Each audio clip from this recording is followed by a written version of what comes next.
হাতে যদি থাকে 10 থেকে 15 মিনিট সময়, তাহলে অল্প সময়েই মজাদার একটি নাস্তা তৈরি করে নেওয়া যায়।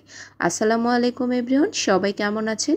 সবাইকে জানাই অনেক অনেক শুভেচ্ছা ও স্বাগত। আজকের রেসিপিটি একদমই ইউনিক। পুরো রেসিপিটি দেখে অবশ্যই বাসায় একবার হলেও ট্রাই করবেন। চুলায় একটি প্যান বসিয়ে নিয়েছি, এর মধ্যে দিয়ে নিচ্ছি 1 কাপ পরিমাণ বাদাম আর 1 কাপ পরিমাণ চাল। আমি এখানে ভাতের চাল ব্যবহার করেছি আর বাদামটাও কিন্তু কাঁচা আছে। তো এখন চুলোর জালটাকে একদম মিডিয়াম টু লোয়ে করে বাদাম এবং চালটাকে ভেজে নিতে হবে। আপনারা চাইলে আলাদা আলাদা করেও ভেজে নিতে পারেন, তবে একবারে ভেজে নিলে দুটোর কাজ কিন্তু একবারেই হয়ে যায়। তো বাদাম এবং চালটাকে মিডিয়াম আঁচে 5 থেকে 7 মিনিটের মতো ভেজে নিতে হবে। তবে দেখবেন যে চাল এবং বাদাম যাতে পুড়ে না যায়। অল্প আঁচে একটু সময় নিয়ে বাদাম এবং চালগুলোকে ভেজে নিতে হবে। তো এগুলোকে ভাজা হয়ে গেছে, এখন ঠান্ডা করে বাদামের খোসাগুলোকে আমি ছাড়িয়ে নিয়েছি। চালগুলোকেও একটু ভালো মতো করে পরিষ্কার করে নিয়েছি। এখন আমি একটা ব্লেন্ডার জারে চাল এবং বাদাম সবগুলোকেই একসাথে দিয়ে নেব। তো সবগুলোকে দিয়ে নিয়েছি, এখন এগুলোকে ব্লেন্ড করে নেব।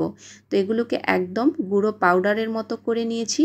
এটার কাজ শেষ, এখন আমি দ্বিতীয় স্টেপে চলে যাব। তো চুলায় একটি প্যান বসিয়ে নিয়েছি, এর মধ্যে দিয়ে নিচ্ছি 1 কাপ পরিমাণ লিকুইড দুধ। এখন এর মধ্যে অ্যাড করে দেব হাফ কাপ পরিমাণ চিনি। মিষ্টিটা অবশ্যই আপনারা আপনাদের পছন্দ মতো দিয়ে নেবেন। তো ভালো মতো করে নেড়ে চেড়ে একটা বলক নিয়ে আসতে হবে। দুধটাকে কিন্তু শুকিয়ে ফেলা যাবে না। জাস্ট একটা বলক উঠিয়ে আসলেই এর মধ্যে আমি যে গুঁড়ো করা চাল এবং বাদাম করে রেখেছিলাম সেটাকে দিয়ে নিতে হবে। এটা দেওয়ার পরে একটু নেড়ে চেড়ে নিতে হবে যাতে দুধের সাথে ভালো মতো করে মিশে যায়। এটা কিন্তু রান্না করতে 2 থেকে 3 মিনিটের মতো সময় লাগে। তো ভালো মতো করে নেড়ে চেড়ে নিয়ে এটাকে একটা আঠালো ডোয়ের মতো করে নিতে হবে। তো এটা কিন্তু মোটামুটি হয়ে এসেছে।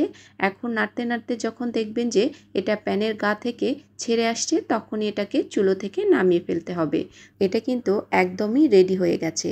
তো একটু নাড়াচাড়া করে নিচ্ছি। এখন এটাকে একটু চারিদিক থেকে ছড়িয়ে নেব, নিয়ে এটাকে ঠান্ডা হওয়ার জন্য কিছুক্ষণ রেখে দেব। এটা কিন্তু একদমই ঠান্ডা করা যাবে না, একদম কুসুম কুসুম গরম থাকা অবস্থায় এগুলোকে গোল গোল করে বানিয়ে নিতে হবে। তো এগুলো কিন্তু মোটামুটি ঠান্ডা হয়ে গেছে, হাতে একটু ঘি মাখিয়ে নিয়েছি। এরপর আমি গোল গোল করে লাড্ডু বানিয়ে নেব। আর এগুলোকে বানানো কিন্তু খুবই সহজ, খুব সহজেই হাতের তালুতে গোল গোল করে নেওয়া যায়।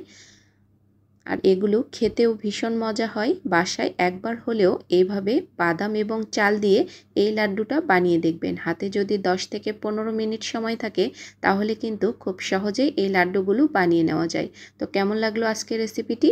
যদি ভালো লেগে থাকে অবশ্যই ভিডিওটি বেশি বেশি করে শেয়ার করে দেবেন অন্যদেরকে দেখার জন্য। এই পর্যন্তই, সবাই ভালো থাকবেন। আবার দেখা হবে নতুন কোনো ইউনিক রেসিপিতে। আল্লাহ হাফেজ।